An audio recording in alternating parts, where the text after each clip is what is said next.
Palworld has taken the internet by storm. 12 million copies sold in early access in less than a month, and lots of debating and controversy over whether or not it's a ripoff of the Pokemon franchise.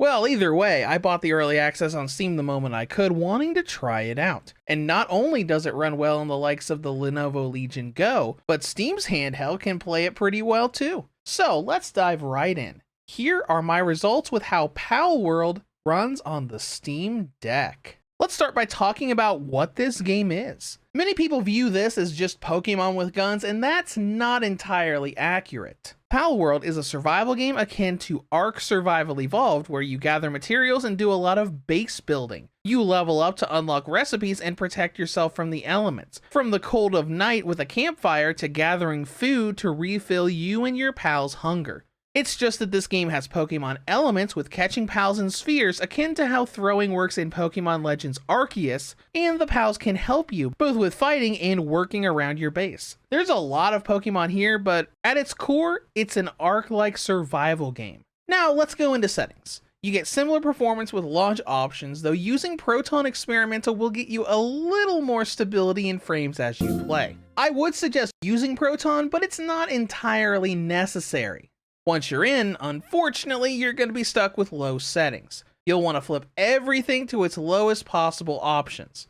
Resolution can't really be changed in full screen mode, and DLSS isn't available at all unless you do some custom launch options. This does limit what you can do, but it doesn't matter all that much. With these low settings in mind, you're going to get a range from 30 FPS to a bit over 40. It'll move around a lot, especially if you do a lot of exploration.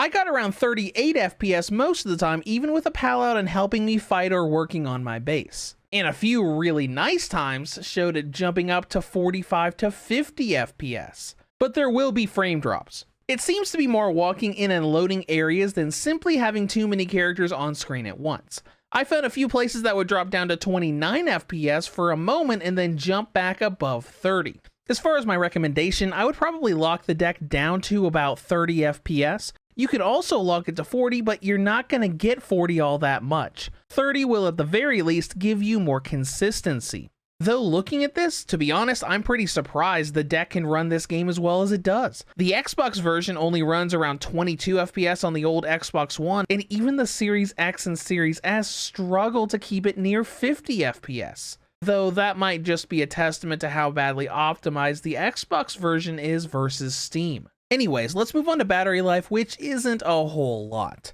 Whether you keep the brightness high or low, you're only going to get about an hour and a half of battery life when you're running Palworld. And yes, that stays the same even if you're doing a single player server. Now, as we wrap this up, would I recommend Palworld to Steam Deck users? Sure, why not? You may have to put it on low settings, but it works and plays pretty smooth. If you like survival games like Ark and enjoy the Pokemon twist, it's quite the fun little adventure.